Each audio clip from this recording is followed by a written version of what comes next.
दम लूंगी, यूं टूटना बिखरना मेरी आदत नहीं रही।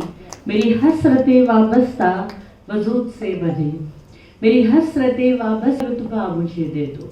इंसान हूँ, इंसान का रुतबा मुझे दे दो। अब जिद पे अड़ी हूँ तो लेकर भी हटूंगी, अब जिद पे अड़ी हूँ तो लेकर भी हटूंगी। आज के इस कार्यक्रम के मुख्य अतिथि माननीय वाइस चांसलर बलदेव सिंह जी, माननीय मेरे हमेशा से आदरणीय प्रोफेसर हिम्मत सिंह सिन्हा जी, हरियाणा ग्रंथ एकेडमी के डायरेक्टर माननीय भाई वीरेंद्र चौहान जी, जिनकी आवाज़ की मैं बड़ी दीवानी हूँ और बहुत अच्छे से अपनी बात रखा करते हैं, और मेरे बड़े भाई डॉक्टर चितरंजन कौशल जी, डॉक्टर शकुंतला शर्मा जी, बहुत कुछ सीखा आपसे मैंने। रेणु खुगर जी, बड़ी बहन का हूँ आयु के हिसाब से, और आज की हमारी मुख्य वक्ता जो अभी अपनी बात को कह करके गई हैं, हम दोनों में बहुत अंतर है। ये बहुत मीठा बोलती हैं, बहुत प्रेम से बोलती हैं। मेरी तो मैडम रही हैं डॉक्टर विभा जी। मैं यहाँ मिसेस सिंगला बैठी हुई हैं, भाभी जी ने कहा करती हूँ, और अन्नपूर्णा बुआ, इनके बिना तो मेरा ना कोई कार्यक्रम होता है, ना मैं कहीं जाती हूँ, ना कुछ करती हूँ।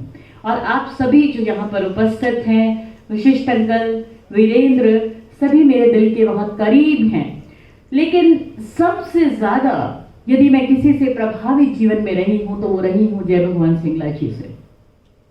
मुझे नहीं मालूम मेरे परिवार से इनका पिछला क्या रिश्ता है, लेकिन मुझे ये मालूम है कि ऐसी शख्सियत बहुत बरसों के बाद जन्म लेती है जो सबके बारे में सोचा करती है। जब इन्होंने मुझे फोन किया और कहा कि शालिनी इस बार मन संचालन नहीं करना है, अपने मन की बात को रखना है, तो मुझे प्रसन्नता हुई। क्यों वीरेंद्र, चलिए दूसरी भूमिका में सही मुझे बुलाया तो आप सभी को मैं अंतर्राष्ट्रीय महिला दिवस की बधाई दूं। इसके लिए मेरा मन कभी भी ज्यादा गवारा नहीं करता, क्योंकि मैं ये मानती हूं कि हर दिन महिला का दिन है, हर बरस महिला का बरस है, हर पल महिला का पल है। घर में एक पल के लिए आप महिला के बिना रह करके दिखाइए, एक सेकंड आप महिला के बिना वहां पर सांस लेकर के दिखाइए, शालीनता समाप्त हो जाएगी। किसी घर में यदि आप चले गए, राज पवार जी मुझे दिखाई दे रही हैं, आप किसी घर में चले गए और महिला नहीं है तो एक गिलास पानी मिलेगा कि नहीं मिलेगा, इसकी कोई गारंटी नहीं है। पता नहीं है कि चाय के बिना ही कहीं आपको वापस। ये जो कार्यक्रम प्रेरणा संस्था और हरियाणा ग्रंथ एकेडमी ने आयोजित किया है, मैं विषय की तरफ देख रही थी। विषय रखा गया प्रजातांत्रिक व्यवस्था व राष्ट्र निर्माण में महिलाओं की भूमिका। मैं ये मानती हूँ कि कोई भी वो राष्ट्र, कोई भी वो देश कभी तरक्की नहीं कर सकता जो महिला को महत्व नहीं देता। संसद की दहलीज को पार करके जब कुछ महिलाएं लोकसभा विधानसभा में जाकर के बैठती हैं, तब महिलाओं को थोड़े बहुत हक मिलते हैं। काम के घंटों के प्रति जब महिलाएं सड़क पर उतरी थी, उसके बाद कहीं जाकर के अंतर्राष्ट्रीय स्तर पर यह पता चला था कि हमें ऐसे किसी दिवस की जरूरत है। और मैं ये भी मानती हूँ जय भगवान सिंगला जी कि ऐसे दिन आप जानते हैं हमें क्यों मनाने पड़ते हैं। कहीं कोई खामी है, कहीं कोई कमी है, क्यों हमें अंतर्राष्ट्रीय महिला दिवस मनाना पड़ता है। कभी बालिका दिवस, कभी अंतर्राष्ट्रीय महिला दिवस, और कभी पर्यावरण दिवस। हमें अभी भी पुरुष दिवस मनाने की आवश्यकता नहीं पड़ी। इसका मतलब कहीं ना कहीं कोई दिक्कत है, और हमें आगे लाने के लिए, हमें आगे ले जाने के लिए, लोकतांत्रिक व्यवस्था से जोड़ने के लिए, इत्तेफाक से मैं राजनीति विज्ञान की प्रोफेसर हूँ, इत्तेफाक से मैं लोकतांत्रिक व्यवस्था को बहुत अच्छे से समझ पाती हूँ, पकड़ पाती हूँ। और लोकतांत्रिक व्यवस्था में democracy for the people, by the people, of the people. तो क्या अब तक महिला को पीपल में भी शामिल नहीं किया गया? क्या अभी तक महिला को इंसान भी नहीं माना? 50% रिजर्वेशन तो बहुत दूर की बात है, थोड़ी सी 33% रिजर्वेशन की बात करते हैं तो हो हल्ला मच जाता है कि 33% रिजर्वेशन की क्या जरूरत है। योग्यता के आधार पे आगे आकर के दिखाओ ना। तो योग्यता के आधार पे तो बाकी भी बहुत लोग आगे आ सकते थे, वहां पे आरक्षण क्यों दिया आपने? अगर आप महिला को थोड़ा सा आरक्षण दे करके एक बार राजनीतिक सरोकारों से जोड़ लो, बाद में आप देखना कि महिला किस तरह से आगे निकलती है। हमें तो सिर्फ रास्ता दिखाने की जरूरत होती है, उसके बाद तो हम अपने जो अंबर है, अपना जो आसमान है, खुद तय कर लिया करते हैं। थोड़ा सा आपको बताना पड़ता है, थोड़ा सा साथ देना पड़ता है। और यकीन मानिए कि प्रजातांत्रिक व्यवस्था ही नहीं, आपको हर जगह पे जहां पर भी महिला को आगे लाने की आवश्यकता है, आपको लाना चाहिए। मैं अक्सर देखा करती हूं कि जब पंचायत व्यवस्था में महिलाओं ने अपनी भागीदारी को सुनिश्चित किया, सिन्हा अंकल आपको जान करके ताज्जुब होगा कि जब पंचायत के अंदर महिलाओं की भागीदारी को सुनिश्चित किया गया, उन्हें 33% का आरक्षण दिया गया, तो वहां पर जब आप महिलाओं से मिलने के लिए जाओ, किसी सरपंच महिला से मिलने के लिए जाओ, पंच महिला से मिलने के लिए जाओ, तो वो बताती हैं आपका नाम क्या है? रोशनी देवी। आपके पति का नाम क्या है? वही देखा है जी, सारा काम मैं तो कुछ को नहीं करूं। सर के ऊपर घूंघट लेकर के घर पे बैठी हुई नारी, जब तक ये समाज नहीं बदलेगा, जब तक रोशनी देवी खुद सामने आकर के कार्यों को नहीं करेगी, तब तक मुझे नहीं लगता कोई समाज बदलेगा। भाई मेरे पति, मेरे भाई या मेरे पुत्र मुझे आगे बढ़ाने के लिए मेरी सहायता करें, समझ में आता है, लेकिन मुझे कम से कम निर्णय करने की क्षमता तो दीजिए।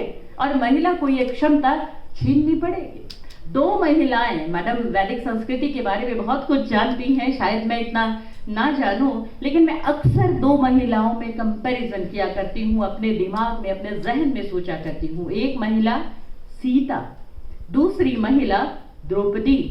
सीता एक तिनके का सहारा लेकर के, जय हो सिंगला जी, मुझे नहीं पता ये कहानियां हैं, सच है, पर प्रमाण मिलते हैं कि राम सेतु था, प्रमाण मिलते हैं। तो एक तिनके को लेकर के एक महिला बैठी है अपनी अस्मत की रक्षा के लिए, और वहां पर इतने सारे दूत जा रहे हैं, भगवान राम के जाकर के देख रहे हैं, और वो स्त्री अपनी अस्मिता की रक्षा के लिए वहां पर बैठी हुई है। दूसरी महिला द्रौपदी, जिसके कपड़ों को खींचा जाता है और जिसे भरी सभा में लाया जाता है, और द्रौपदी वहां पर चित्कार करती है, आवाज लगाती है। 5 पति सभा के अंदर बैठे हुए हैं, भीष्म पिता वहां पर बैठे हुए हैं, लेकिन सब मौन हैं, और सब मौन हैं, सब प्रतीक्षा कर रहे हैं क्या होगा। कोई धर्म से बंधा है, कोई नियमों से बंधा है, कोई कायदों से बंधा है, लेकिन वहां भी एक पुरुष सभा के भेष में आते हैं और द्रौपदी की लाज को बचाते हैं। किसने कहा महिला पुरुष के बिना चल सकती है? मैं तो इससे बिल्कुल सहमत नहीं। मैं तो हमेशा ये मान करके चलती हूँ, स्त्री यदि तरक्की करना चाहती है, स्त्री को यदि 2ym दर्जे के नागरिक होने के इस भ्रम से बाहर निकालने की क्षमता किसी में है, तो पुरुषों में है, हमारे भाइयों में है, हमारे पुत्रों में है। Shalini because of Manmohan Sharma my father, Shalini because of my husband Harshvardhan Sharma. कैसे भूल जाऊं मैं ऐसे पुरुषों का योगदान? हम कुछ नहीं कर सकते उनके बिना। प्रजातांत्रिक व्यवस्था में जब कभी महिला को आगे बढ़ने का मन किया, वीरेंद्र चौहान जी, बात थोड़ी कड़वी है, लेकिन सच यही है कि केवल उन्हीं महिलाओं को आगे जाने का मौका दिया जाता है जो महिलाएं किसी न किसी विरासत के खानदान से जुड़ी हुई हैं, या किसी न किसी ऐसे घराने से जुड़ी हैं जो राजनीतिक है।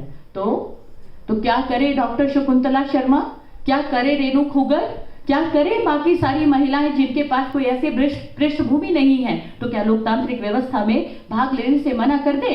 मैं इस बात से बिल्कुल सहमत नहीं। आप अपने माननीय प्रधानमंत्री नरेंद्र मोदी जी को देखिए, कौन सा बैकग्राउंड था, कौन सी पृष्ठभूमि थी कि एक व्यक्ति अंतर्राष्ट्रीय स्तर पर जब अपनी आवाज को मुखर करता है, और अंतर्राष्ट्रीय स्तर पर जब एक व्यक्ति को किस तरह से स्वीकार किया जाता है, तो क्या हमें नहीं किया जा सकता? क्या हमें नहीं किया जा सकता इसी तरह से स्वीकार? बस इसमें थोड़ा सा हमको आवाज उठाने की जरूरत है। आपने पंचायत में हमें मौका दिया, शुक्रिया बहुत बहुत लोकतांत्रिक व्यवस्था का। मैं इस मंच से प्रणाम करना चाहूंगी एक ऐसे पुरुष को, डॉक्टर BR अम्बेडकर। भारत का संविधान जब लिखा गया उसमें राइट टू इक्वालिटी डाला गया फंडामेंटल राइट्स के अंदर, और राइट टू इक्वालिटी कहता है कि धर्म के आधार पर, जाति के आधार पर, या किसी व्यक्ति के लिंग के आधार पर उसे भेदभाव नहीं किया जाएगा। महिला को बराबरी का दर्जा दिया जाना जरूरी था, तो उसे राजनीति में भी आगे लाइए। हाथ पकड़ करके जब आप लेकर के जाएंगे, तो आप देखना, जब हम निर्णय प्रक्रिया में बैठ करके आपके साथ भागीदारी सुनिश्चित करेंगे, तो निश्चित तौर पर राष्ट्र का एक नया निर्माण होगा, एक नई तरह का हिंदुस्तान बनेगा, और एक नई तरह का भारत दिखाई देगा। स्त्री केवल एक देह नहीं है, स्त्री बहुत खूबसूरत है। वो कैसे चलती है, वो कैसे रहती है, वो कैसे बहुत सौसी टंग के साथ, जो न्यूज़पेपर के अंदर कभी कभी मैं खबरें देखा करती हूँ महिलाओं के बारे में। आप देखो, पहले एक बहुत सारी मैगजीन्स छपा करती थी, उन मैगजीन्स के अंदर विमेन के बारे में क्या आता था, मेकअप कैसे करें, अच्छे वाला मेकअप कैसे करें, पति को प्रसन्न कैसे करें। मैं तो हैरान, बहुत छोटी थी जब मैं ये सब पढ़ा करती थी। अब इस सब की जरूरत नहीं है। हमारा ऊपर वाला माला भी है, ऊपर वाला ब्रेन भी है, हमारा जहन भी है। हम उस जहन से सोचने की क्षमता रखते हैं, हम आगे बढ़ने की क्षमता रखते हैं, हम में भी हिम्मत है, हम भी सबल हैं, हम भी जानते हैं कि अपने रास्तों को कैसे बनाना है। पर फिर भी आपका बहुत बहुत शुक्रिया, आप मुझे यहाँ तक ले आए। बहुत बहुत धन्यवाद हमारे पुरुष साथियों का, आप हमें यहाँ तक ले आए। लोकतांत्रिक व्यवस्था तक भी ले जाइए ना, हमें भी ले जाइए। संसद की देहरी को पार करके वहां पर बिठाइए 50% के बराबर। आधी जमीन आधे आसमान की अधिकारिणी महिला, आधी जमीन आधे आसमान की अधिकारिणी महिला। और महिला को ऐसे थोड़ा थोड़ा दे करके भी हमें ऐसे कहते हो कि आप 11% हैं संसद के अंदर, आप 12% है। No no, not at all. हमारा हक दीजिए हमें, हमें वहां तक लाइए। मुझे सिर्फ ये सब बातें यहाँ पर आपके संदर्भ में जो है कहनी थी। एक बात मैं आपसे जरूर कहना चाहूंगी। एक बार अमेरिका के राष्ट्रपति बराक ओबामा हिंदुस्तान में आते हैं, भाई वीरेंद्र। एक बार अमेरिका के राष्ट्रपति बराक ओबामा हिंदुस्तान में आते हैं। अगले दिन हमारे सारे समाचार पत्रों के अंदर खबर आती है बराक ओबामा के बारे में। बोराक ने ये बोला, बोराक ने वो बोला, बोराक ने इंडियन फॉरेन पॉलिसी के बारे में बात की। बोराक ने ये बोला कि भारत चाहे तो अमेरिका के साथ अपने संबंधों के आधार पर कहीं तक पहुंच सकता है। मुझे बहुत अच्छा लगा, सबको लगता है, मुझे भी अच्छा लगा। लेकिन अगले दिन बहुत लीडिंग न्यूज़पेपर्स ने खबरें छापी कि बराक ओबामा के साथ मिशेल ओबामा भी थी। जब मिशेल ओबामा एरोप्लेन से नीचे उतरी तो मिशेल ओबामा ने लाल रंग की ड्रेस पहनी हुई थी, और जब मिशेल ओबामा अनाथालय में गई तो मिशेल ओबामा ने वहां पर काले रंग की स्कर्ट टॉप पहने थे। लो बताओ, यानी मिशेल ओबामा यदि अनाथालय में मिलने के लिए गई तो शायद मातृत्व के गुण के कारण गई होगी, या उनके मन में एक प्रेम रहा होगा अनाथालय के बच्चों के प्रति। उसको किसी ने नहीं देखा, वो कैसे चलती है, वो क्या पहनती है, वो किस तरह से दिखाई देती है। हम सिर्फ अगर इन्हीं बातों पे हमेशा ध्यान देते रहेंगे तो महिलाएं तरक्की नहीं करेंगी। अगर बहुत सारे पुरुष डॉक्टर हिम्मत सिंह सिन्हा की तरह बन जाएं जो सम्मान देते हैं नारी को, जय भगवान सिंगला जी की तरह बन जाएं जो सम्मान देते हैं नारी को। अभी हम नीचे आ रहे थे तो इतने मान सम्मान के साथ इन्होंने हमें अंदर आने का न्योता दिया, इस तरह से हमको बुलाया, तो जिंदगी में कभी कोई किसी तरह का मुझे लगता है पिछड़ने का कारण रहेगा ही नहीं।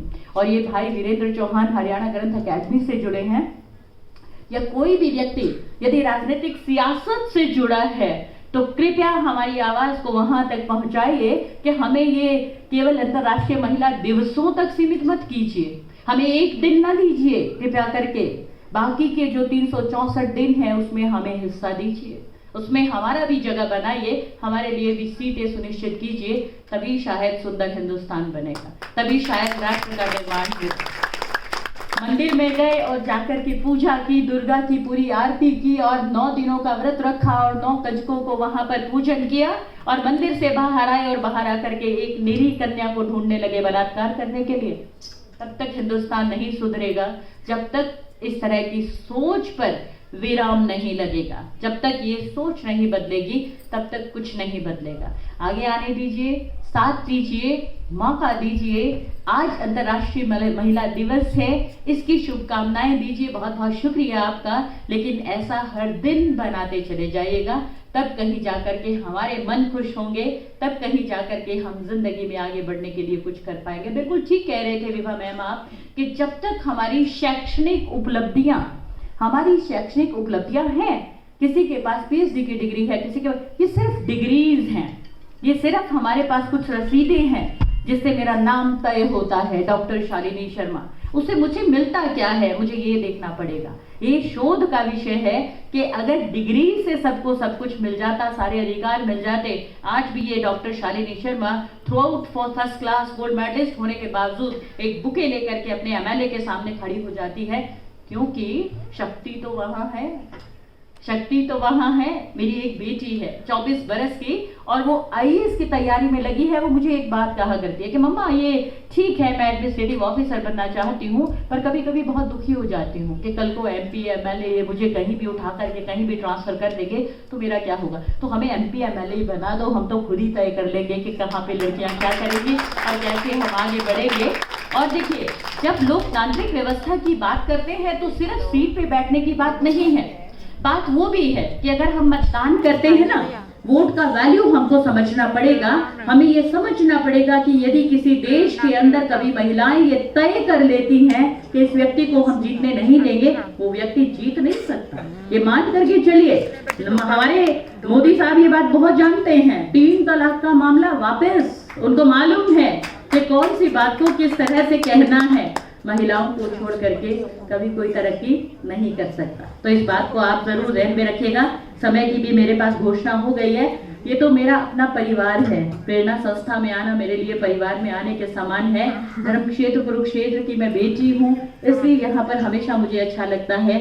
और धर्म क्षेत्र कुरुक्षेत्र है, इसलिए जरूर कहूंगी कि कर्म की भावना को हमेशा मन में रखिएगा। स्त्री हैं, अपने सदाचार को, अपने संस्कार को कभी मत भूलिएगा।